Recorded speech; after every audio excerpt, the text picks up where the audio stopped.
Hey Colin. Hello again. Hello again. Yeah. The coronavirus did not stop you from having and spending a holidays here in Slovenia. No.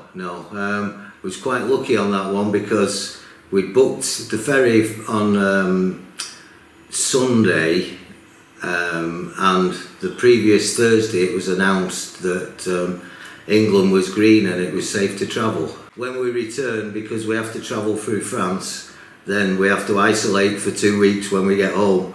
But I'll be glad. I need a break after this holiday. Yes, we've been here over a month now, but it's been fantastic. We've got lots of friends here. We know you as a stubborn activist, prosecuted 3 times in almost 3 decades, but you continued all the time. Do you still have a will to fight for cannabis laws to repeal? Yes, it's unfortunately it's not something that I really wanted to do. It's more of a calling, you know.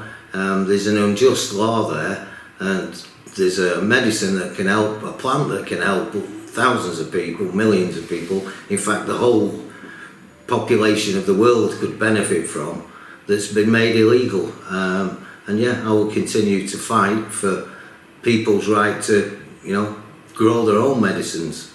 You know, we don't need anybody else really. We just need to stand up and get this law abolished and repealed. The law that needs to be repealed. It's as simple as that, and that would allow freedom. People could provide for themselves, or industries like smaller farmers could grow and help their communities. The last interview you were announcing kind of hemp revolution in Manchester, and also you wanted that decriminalization would happen in Manchester. So afterwards, what was happening?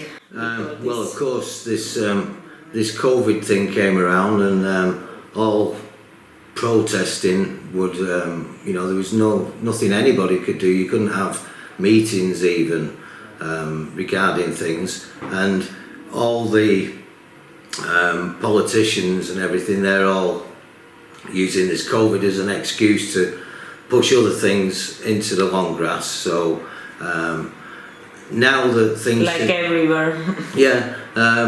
However, when I get back, I will be contacting some of the Manchester councillors, Andy Burnham, and putting it to him regarding this again, because obviously lots of businesses have lost lots of money, so the council have lost lots of money. I mean, the whole country's lost a lot of money.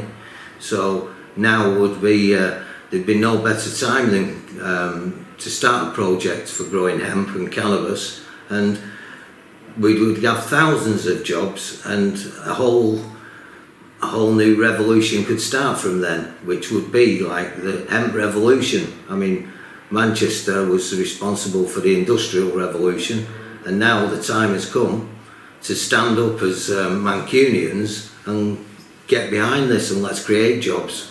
And if Andy Burnham can show me a good way, a good reason why not to do this, well, I'm more than willing to listen to him, but he also has to listen to my side of the argument, and I'm going to be pressing him on this when I get home. I'll keep you posted on that. Yeah, thank you. So first Brexit and then coronavirus. That's quite shocking, right? And what a start to the year, eh? Yeah. And I'm wondering, is Brexit somehow impacting the UK cannabis laws or not? What is the current situation? Well, recently, what happened in 2018, November, I think it was, 2018, the government reclassified cannabis and was to try and make it available for doctors to prescribe. It was a bit of a half thought out plan really, and as to date I think there's been roughly 20 prescriptions in 2 years for this. the system, the way it works is, and you have to be a private patient. You can't get this on the National Health Service.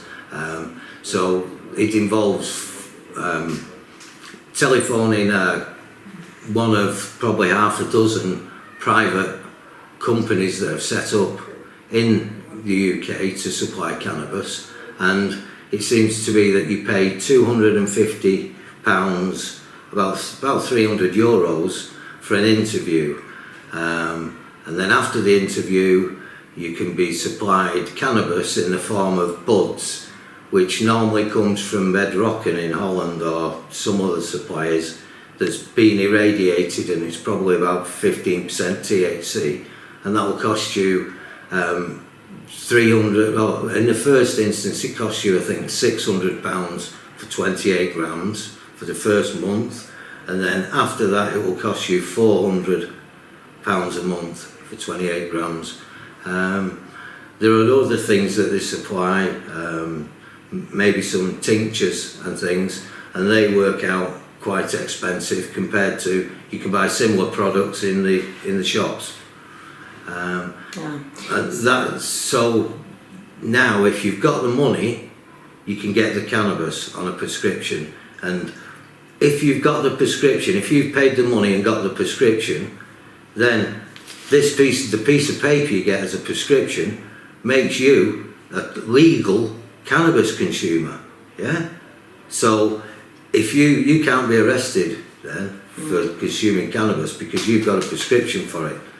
But if the person next to you has not got the money, just £600 to buy the prescription and the cannabis in the first place, he can be arrested and put in jail.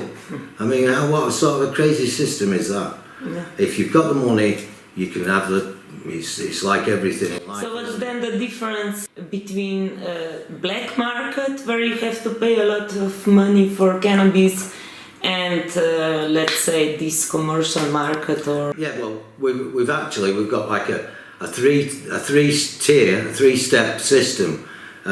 We have the best market is the green market. Now the green market is either you produce it for yourself, or you have friends that you can get it off of, maybe to just help with the costs of the growing, and that's all a nice friendly market, the green market.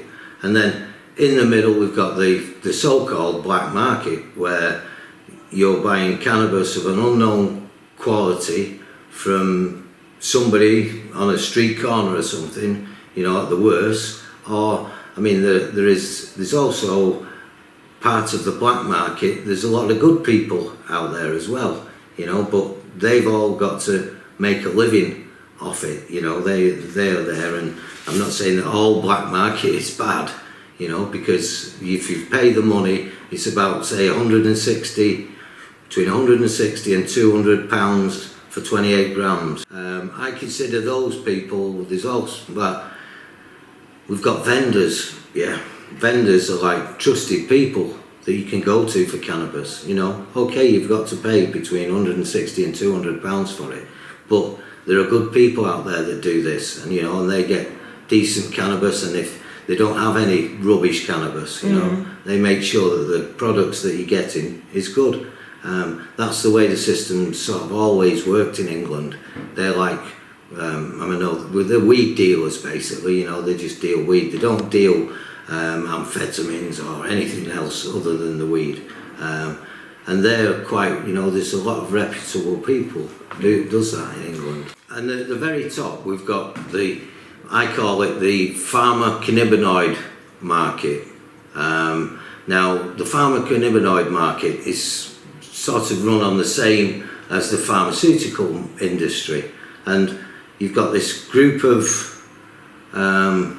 rich investors, and they're all looking at cornering the market in England for cannabis on prescription by the NHS, and they're probably half a dozen of them at the moment, and it's like England is being circled by these companies and just all trying to wait for the government to say, yes, okay, you can start to prescribe cannabis.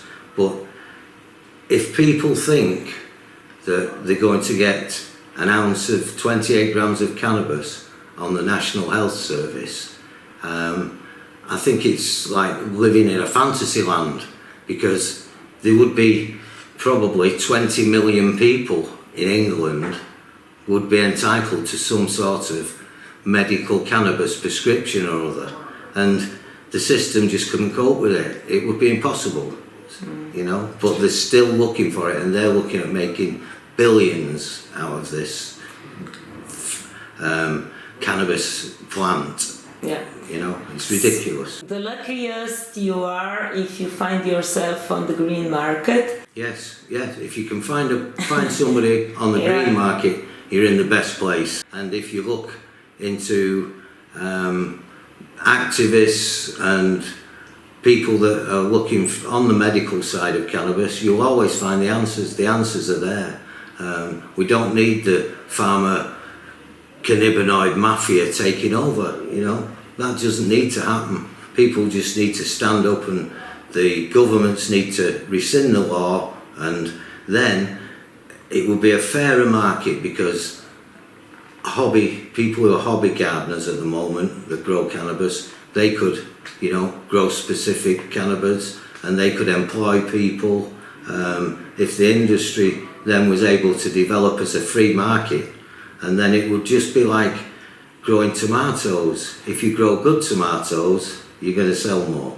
If you grow bad tomatoes, nobody wants them, you see. So that's the way that the market would actually stabilise itself. We'd have lots of small growers growing different types of plants, and it can all be just for the cost. And that's, you know, okay, everybody makes a little out of it because we've all got to eat at the end of the day, but it would bring the prices down. I mean, with the prices, it would probably be 25 euros for 28 grams, you know, a euro a gram. I mean, that would be the real aim for the thing. And as that's you said, happened in Uruguay, it's $1 a gram. And as you said, the consultations, people always get free from activists, and they have to pay very expensively to the doctor as a... That's right, yeah. I mean, when I go home after this holiday, recharge my batteries, was going to do the same as these other companies are doing, and the way that would work is, in 1995, when I was prosecuted for having the medical marijuana cooperative, the way we used to work it then was, I would send them a letter and saying that for their doctor to sign, to say that their patient was suffering from whatever the disease or condition was. Most of the time it was for multiple sclerosis, and he knew of no contraindicators as to why his patient shouldn't use cannabis, and he'd sign that. And then when I get that back from the doctor, then we can look at what the patient needs. You know, it might be somebody who needs just a tincture. You know, it's not all about smoking cannabis when it's on the medical. People with cancers and some other illnesses, they need suppositories, and they need suppositories of different strengths.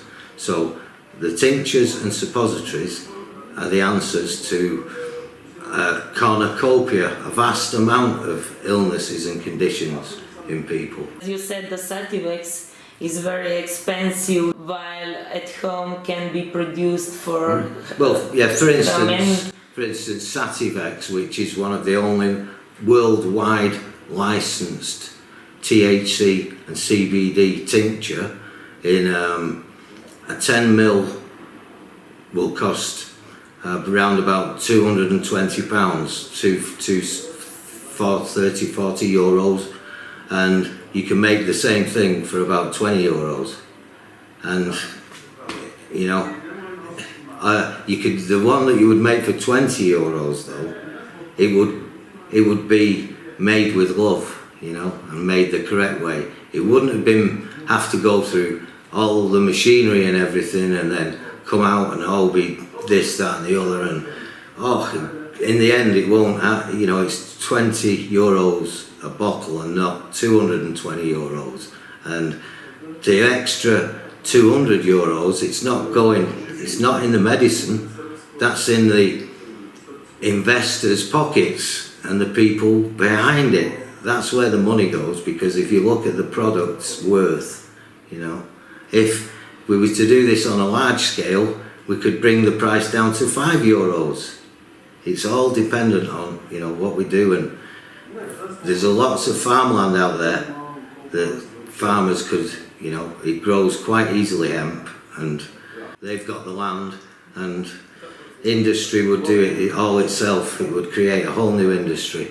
Has cannabis consumption increased or decreased due to the virus now? What do you think? Well, I think it has increased because people have been off work and things, and people are looking for different ways to relax, and also with the edibles market.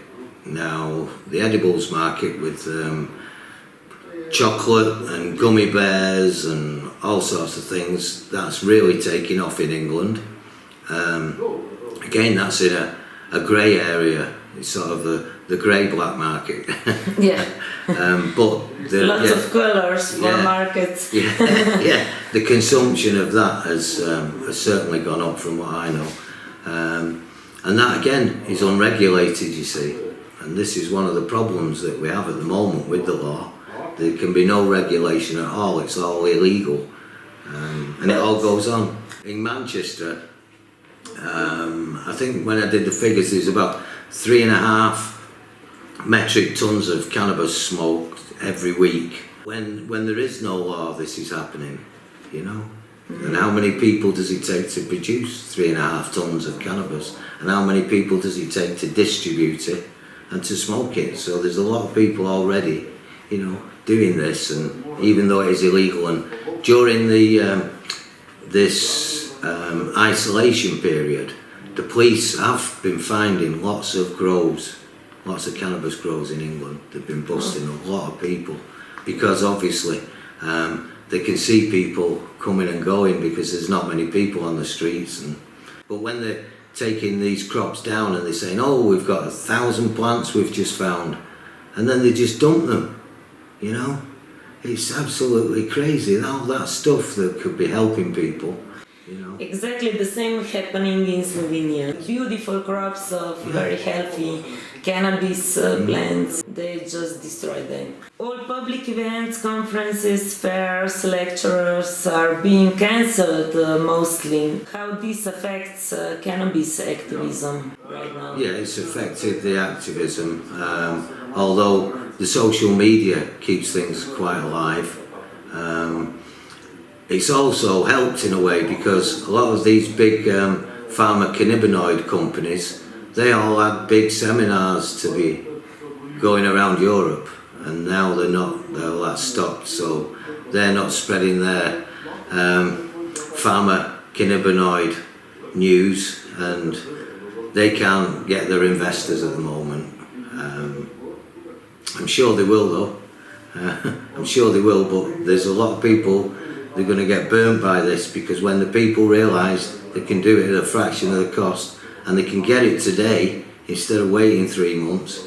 I mean, in England they're not accepting any of peer-reviewed evidence. They don't accept peer-reviewed evidence.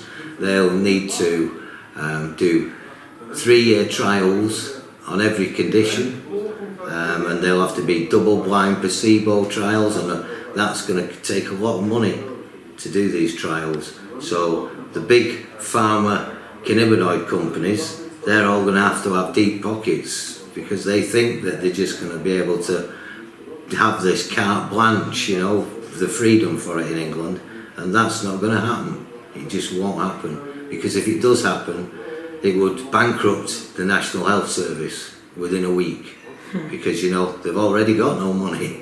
You know, they've not been they've coped with the coronavirus. I mean, they built a hospital that never had any patients in, and it cost them £3 million to dismantle it, to take it down, you know. Wow. Crazy things are happening. Also, human rights are right now subject to the virus. In the name of the virus, anything can be prohibited. Well, we're in August now, and this has been going on since probably in England from March. So people are starting to wake up, you know, and realise that this Chinese virus is not so dangerous. And I think there's been some big fake news in the beginning, and it's all been spun out of proportion. And I know in England that they said that there were 40,000 people died, but this time of the year, over the winter, I think it was less than was died the year before of flu and natural causes and things. I mean, if you get in England, it was since the figures was so twisted that if you got run over by a bus and you died there, when you got to hospital, they put it down as it was another coronavirus patient. Of course, because they got the financial subsidy. Yeah, if it was corona, I don't think you had to pay for the funeral. You couldn't go to the funeral, and they was just disappeared. You know, I put the blinkers on, and I ignore all this stuff, and because people don't stop coming to me and asking me, you know, I get lots of people every week with problems with cancer and young children with epilepsy and things, and I have to just concentrate on that side and keep things as calm as we can, and then watch everything else around you. But I mean, I don't like the fake mask thing, you know, that's crazy, because that's going to do you more damage than anything. And the washing, I'm really concerned about everything like that. I'm not going to be washing my hands every 2 minutes and things, because what we're doing is we're desensitizing our bodies to germs. You know, we need germs, and making ourselves sterile, our body's natural functions, they're not working. You know, things are slowing down, and in the end, you don't need your immune system. So then, when your immune system becomes low, then you'll become ill.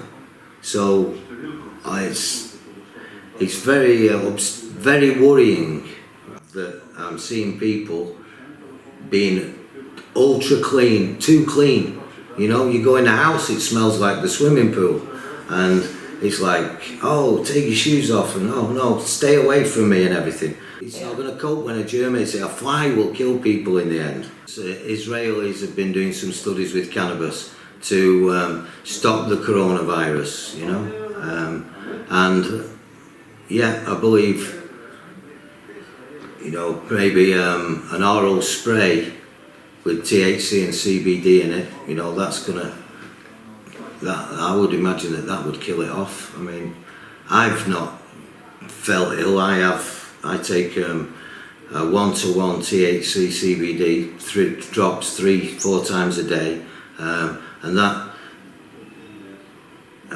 energizes your endocannabinoid system and balances everything out, and that way, okay, if you get some germs, at least you're more resistant to I think so, everything. Yeah. And I think that, well, I know that there is a plant out there for every illness. You know, it's not just about cannabis, and the pharmaceutical companies, the pharma mafia as I call them, they've suppressed all this evidence.